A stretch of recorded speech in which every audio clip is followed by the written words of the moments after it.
시화호 조력발전소는 2004년 12월 착공 이래 만 6년째를 맞으며 구조물의 99%가 완공됐다.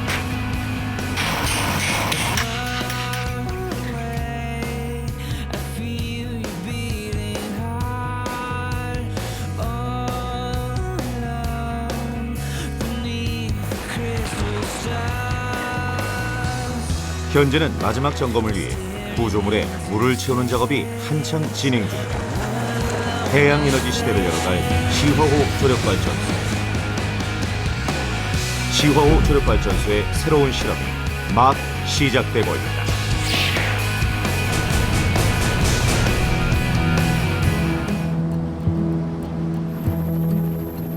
서울에서 남서쪽으로 40km에 위치한 경기도 안산시 대부북동 작은 가리섬. 오이도와 대부도를 잇는 11.2km의 시화 방조제 한가운데에 조력발전소가 건설 중이다.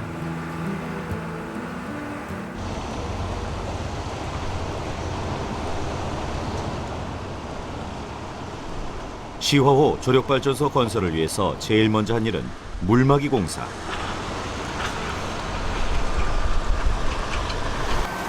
특별히 원형 셀식 가물막이 공법이 적용됐다.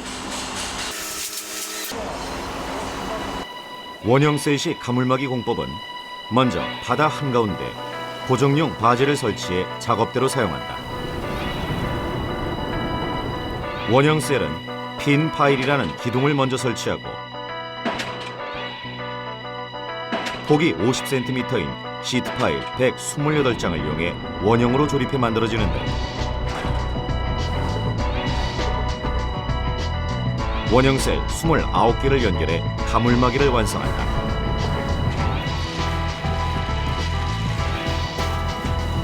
그러니까 바다에 원통형으로 구성된 물막이 울타리가 생기는 것이다.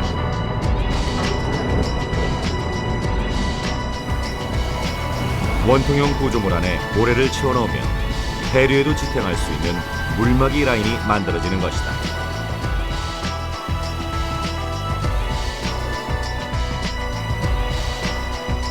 정리를 해보자면 먼저 템플럿을 지지대 삼아 핀 파일 8개를 설치한다. 그리고 템플럿을 하단과 상단에 위치하게 하고 그 바깥쪽을 빙 둘러서 128장의 시트 파일로 조립하면 원통형의 기둥이 생긴다.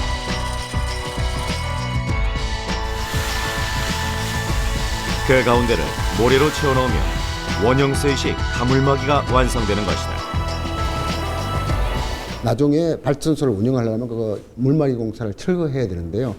철거할 때는 그 모래를 채워놨기 때문에 샌드 펌프를 이용해가지고 뽑아내고 그 다음에 그 시트 파일을 철거하기 때문에 파도에 의한 그 유실량이 적기 때문에 친환경적인 공법이라고 보시면 되겠습니다.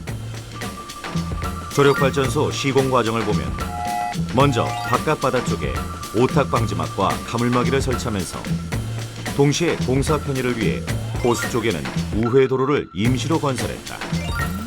그리고 가물막이 안쪽에 물을 퍼내 마른 상태로 만들고 기존 방조제를 제거한 뒤 컵하기 공사를 했다.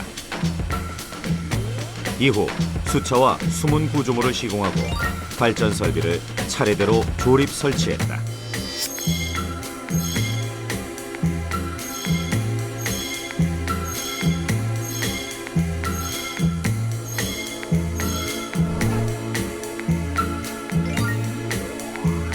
조력발전소는 공사가 완료되면 우회 도로를 제거하고 가물막이까지 제거한 후 시운전을 거쳐 가동하게 된다. 가물막이 공사로 조성된 부지는 13만 8천 제곱미터, 축구장 12개 크기다. 그곳에 물을 퍼낸 후 조력발전소 구조물이 물에 잠길 수 있게 아파트 10층 높이인 25m를 파고 내려갔다. 그리고 콘크리트로 바닥을 고르게 하는 작업이 이어졌다. 공사 현장을 만든 것이다.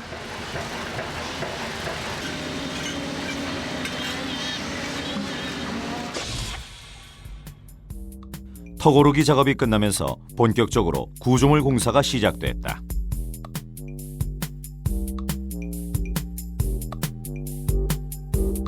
조력발전소는 크게 수차부와 수문부로 구성된다.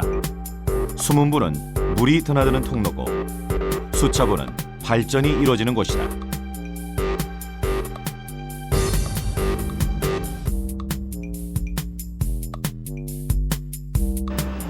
시화호 조력발전소 수차부는 건물 15층 높이에 가로 196m 규모로 10기의 수차 발전기가 들어갈 예정이다. 이 도넛 모양의 구조물은 벌브 케이스, 수차축이 들어갈 지지대다.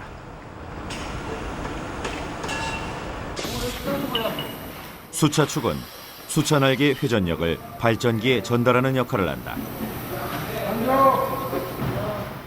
덩치는 크지만 예민한 장치라 작은 부분까지 섬세하게 확인해야 한다. 수차축은 벌브 케이스 안에 놓이게 되는데 수차축을 정렬하는 작업은 이후 설치 공정의 기본이 되는 가장 중요한 작업이다.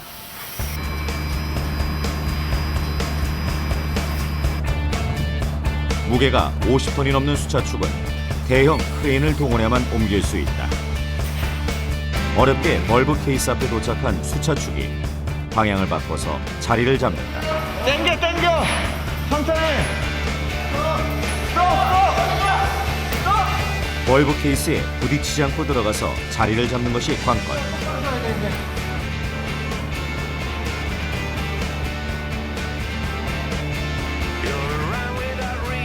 미세하게 방향을 조절하면서 겨우 제자리를 잡는 데 성공했다.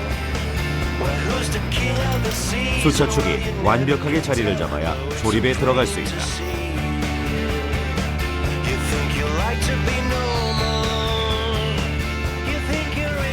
바닷물에 의해 수차 날개가 회전하면 그 힘은 바로 이 수차축을 통해 발전기로 전달된다. 그리고 그 힘에 의해 전기가 만들어지는 것이다.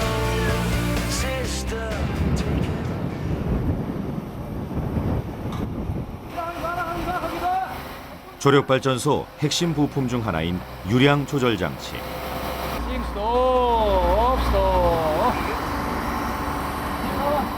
유량 조절 장치는 그 무게만도 1,300톤이 넘는 거대 구조물이다.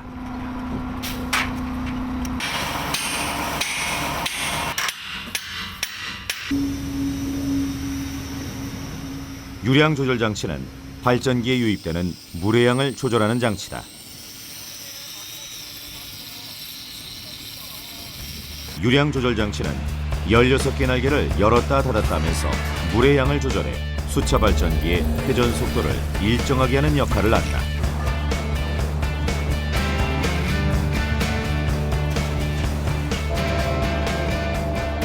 조력발전소의 최대 장치인 유량 조절 장치.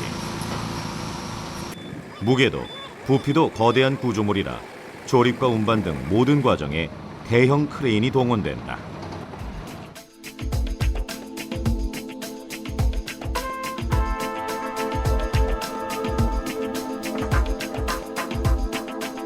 유량 조절 장치는 수차 날개 앞쪽에 위치하게 된다. 조력발전소의 다른 설비들처럼 외부에서 제작 조립된 장치를 본체에 연결해주는 방법으로 작업이 진행된다. 유량 조절 장치의 조립에 사용되는 볼트는 무려 160여 개. 유량 조절 장치는 토크 렌치를 이용해 볼트를 미리 계산된 값으로 정확하게 조립해 설치했다.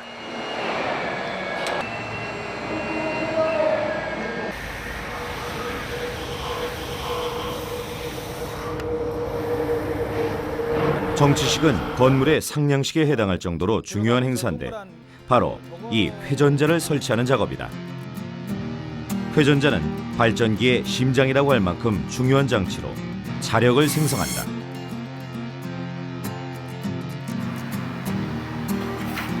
수차 발전기는 크게 회전자와 고정자로 구성되는데 이 거대한 원형 구조물이 바로 고정자다.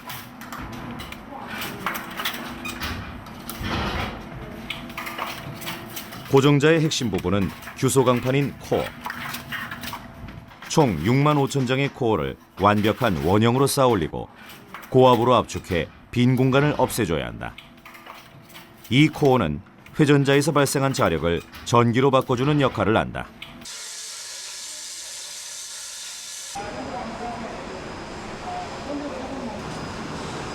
회전자와 함께 수차 발전기를 구성하는 고정자.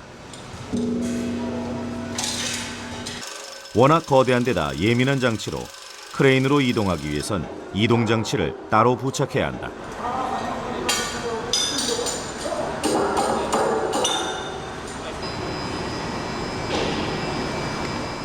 고정자의 역할은 회전자에서 생성된 자력을 전기로 만드는 것이다.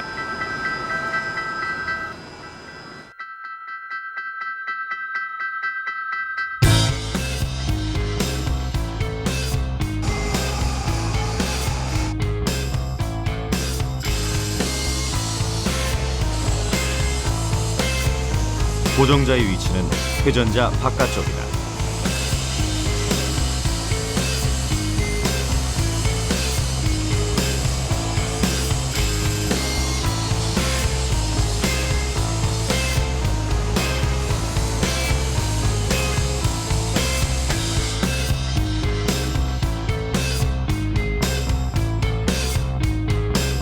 바닷물이 들어오면 유량 조절 장치의 쾌퇴 장치가 그 양을 조절해서 수차 날개를 돌린다. 그 힘은 수차축을 통해 발전기로 전해지는데 발전기의 회전자가 돌면서 자력을 생성하면 고정자로 전달돼 전기가 만들어진다. 수차 날개 위치는 유량 조절 장치 바로 뒤편.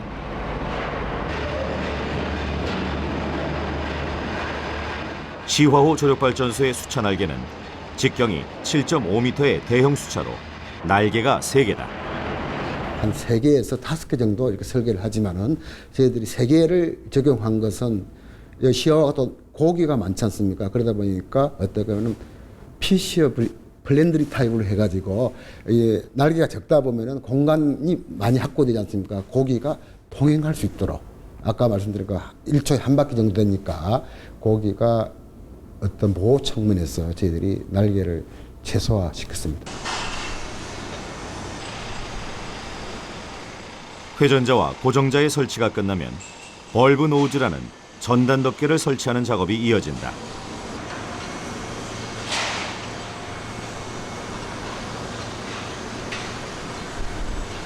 벌브 노즈는 바닷물로부터 수차 발전기를 보호하고 장비 점검 등을 위한 내부 공간으로 사용된다.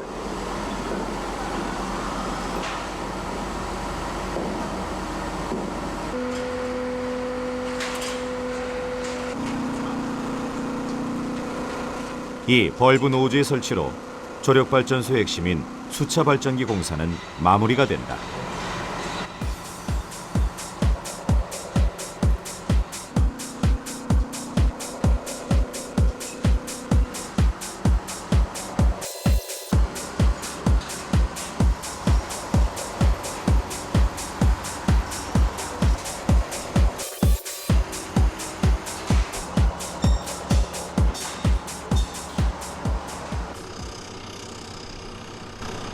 조력발전소에서 숨은 불은 물이 드나들 수 있게 만든 통로다.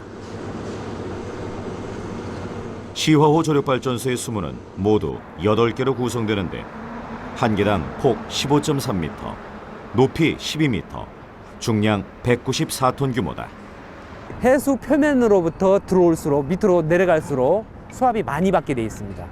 이런 구조이기 때문에 밑으로 들어갈수록 한마디로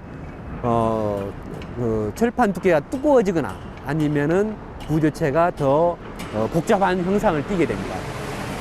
따라서 저희 수문이 완전히 닫혔을 때 마이너스 16m까지 내려갑니다. 이런 구조이기 때문에 밑에는 상당한 수압을 받습니다.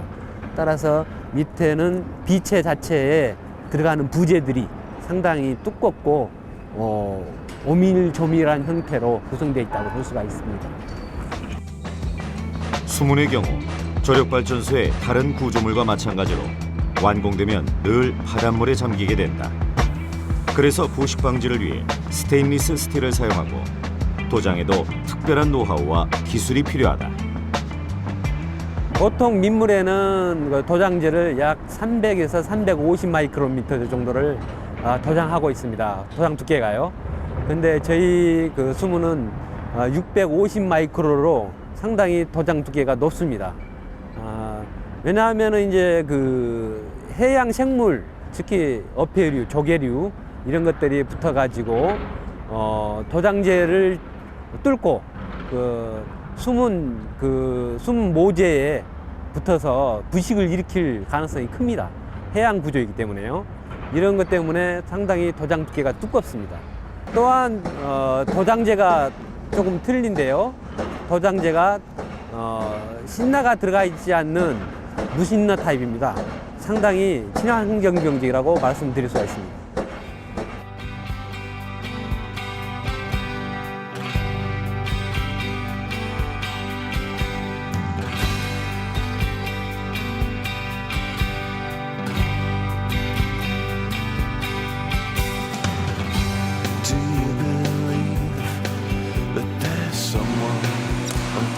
국내 최초, 세계 최대 규모의 시화호 조력 발전. 해양에너지 시대를 열게 될 시화호 조력 발전소는 공사 6년째를 맞으며 마무리 작업이 진행 중이다. One day